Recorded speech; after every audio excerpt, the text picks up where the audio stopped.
Hello बच्चों, let's read the question first. The question here says a decrease in the level of estrogen and progesterone causes. तो question कह रहा है कि जब एस्ट्रोजन एंड प्रोजेस्टेरोन के लेवल में डिक्रीज आ जाता है, कम हो जाते हैं, तो क्या चेंजेस आते हैं। तो हमारा जो की कॉन्सेप्ट है यहाँ पे वो है सेक्स हॉर्मोन्स। तो जो फीमेल सेक्स हॉर्मोन्स हैं वो मेनली दो हैं हमारे पास, एस्ट्रोजन एंड प्रोजेस्टेरोन। अब ये दोनों के काम क्या है वो देखते हैं हम। जो एस्ट्रोजन है वो एक सेक्स हार्मोन है और वो प्रमोट करता है डेवलपमेंट और maintenance of female characteristics. So oestrogen promotes and maintain the female characteristics in body. जो मेल को फीमेल से अलग करती है वैसे फीचर्स को प्रमोट करता है और मेंटेन करता है फीमेल बॉडी में। और जो प्रोजेस्टेरोन है वो एक तरह का स्टीरॉयड हार्मोन है, स्टीरॉयड सेक्स हार्मोन है। और इसका फंक्शन क्या है, ये मेनली इन्वॉल्व होता है मेंस्ट्रुअल साइकिल में और प्रेगनेंसी को मेंटेन करता है, मेंटेन प्रेगनेंसी। और इसीलिए इसको प्रेगनेंसी हार्मोन भी बोलते हैं, प्रेगनेंसी हार्मोन। अब असल में क्या होता है, जो हमारा यूट्रस है फीमेल बॉडी में उसकी तीन वॉल्स होती है, तीन वॉल्स होती है। और तीन वॉल्स कौन कौन सी होती है, एंडोमेट्रियम, मायोमेट्रियम और पेरीमेट्रियम। जो पेरीमेट्रियम है वो सबसे आउटर वॉल है, मायोमेट्रियम मसल की वॉल है, मस्कुलर लेयर। और जो एंडोमेट्रियम है वो इनर लेयर है यूट्रस की। अब जैसे ही अगर मान लो स्पर्म एंड ओवम का फर्टिलाइजेशन हो गया, इफ स्पर्म एंड ओवम फर्टिलाइजेस, तो एम्ब्रियो का प्रोडक्शन होना है, एम्ब्रियो विल फॉर्म। अब ये एम्ब्रियो फीमेल बॉडी में कहाँ पे अटैच होगा, एंडोमेट्रियम पे अटैच होता है, ये जो इनर मोस्ट लेयर है वहां पे अटैच होगा, अटैच टू एंडोमेट्रियम। और ये एंडोमेट्रियम पे अटैच होगा तो एंडोमेट्रियम लेयर बढ़ती रहती है, घटती रहती है। तो इसको मेंटेन करने का जो काम करता है वो हमारे प्रोजेस्टेरोन एंड एस्ट्रोजन करते हैं, ताकि वो 9 मंथ तक, प्रेगनेंसी पीरियड तक बना रहे एंडोमेट्रियम, वो टूटे ना लेयर, एम्ब्रियो जहाँ पे अटैच है वहीं पे रहे। तो मेंटेन करने का काम जो करता है एंडोमेट्रियम इज मेंटेन्ड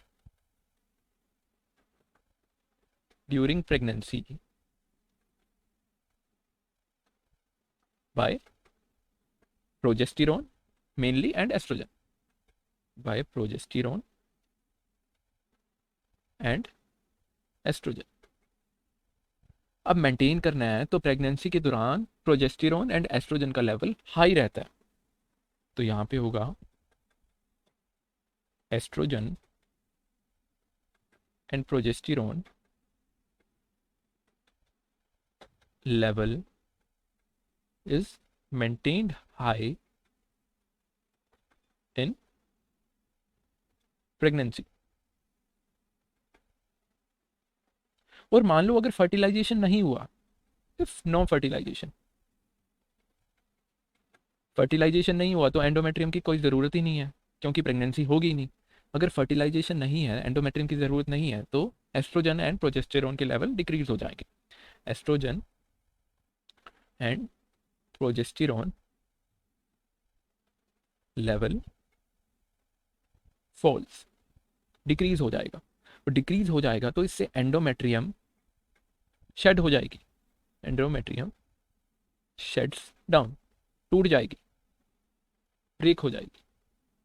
और क्या हो जाएगी, जो यूट्राइन की वॉल्स हैं वो कंस्ट्रिक्ट हो जाएगी, और यूट्राइन की ब्लड वेसल है वो भी कंस्ट्रिक्ट हो जाएगी, कंस्ट्रिक्ट यूट्राइन ब्लड वेसल, वहाँ की ब्लड वेसल सिकुड़ जाएगी। और ये सिकुड़ जाएगी और शट डाउन हो जाएगी, तो इसी को हम बोलते हैं मेंस्ट्रुएशन। जो 3 to 5 डेज रहता है मेंस्ट्रुअल साइकिल में, जब एस्ट्रोजन एंड प्रोजेस्टेरोन के लेवल गिर जाते हैं। मेंस्ट्रुएशन कहते हैं इसी को, एंडोमेट्रियम के शटडाउन को, जहाँ पे म्यूकस निकलता है और ब्लड निकलता है। तो इस हिसाब से हम ऑप्शन पढ़ते हैं सबसे पहले, a decrease in the level of oestrogen and progesterone causes. सबसे पहला ऑप्शन है growth and dilation of myometrium. तो मायोमेट्रियम की जो ग्रोथ होती है मसल लेयर की, वो कौन कराता है? जब एस्ट्रोजन का लेवल हाई होता है तो मायोमेट्रियम मेंटेन होती है और ग्रोथ होती है उसकी, हाई एस्ट्रोजन। तो ये गलत ऑप्शन हो जाएगा, क्योंकि हमें डिक्रीज से रिलेटेड बताना है। हाई में होता है मायोमेट्रियम की growth. Growth of endometrium, endometrium की ग्रोथ कब होती है? जब प्रोजेस्टेरोन एंड एस्ट्रोजन हाई होते हैं प्रेगनेंसी के टाइम। तो ये भी गलत हो जाएगा।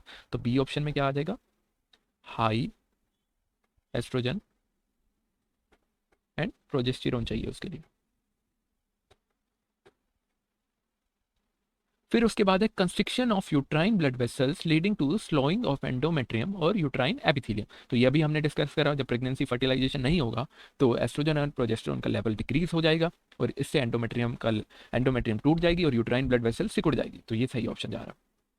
फिर डी है release of ovum from the ovary. तो ओवम का रिलीज होना ओवरी से, उसके लिए एक अलग हार्मोन रिस्पॉन्सिबल है, वो होता है ल्यूटिनाइजिंग हार्मोन। Luteinizing hormone. अब इसका लेवल जब हाई होता है मेंस्ट्रुअल साइकिल में 14th डे पे, तब ओवम का रिलीज हो जाता है ओवरी में। उसे हम क्या बोलते हैं? LH surge. एलएच सर्ज बोलते हैं। क्या है? High level of luteinizing hormone का होना, उसे क्या कहते हैं? एलएच सर्ज कहते हैं हम। और ये कब होता है? 14th डे पे, 14th day of menstrual cycle. तो एस्ट्रोजन एंड प्रोजेस्टेरोन का कोई लेना देना नहीं है यहाँ, तो डी भी गलत हो जाएगा। तो सही ऑप्शन जाएगा सी। जब एस्ट्रोजन एंड प्रोजेस्टेरोन का लेवल डिक्रीज हो जाएगा तो यूट्राइन ब्लड वेसल कंस्ट्रिक्ट हो जाएगी और एंडोमेट्रियम का शेड हो जाएगी, लेयर टूट जाएगी। So I hope you understand it well. Thank you very much.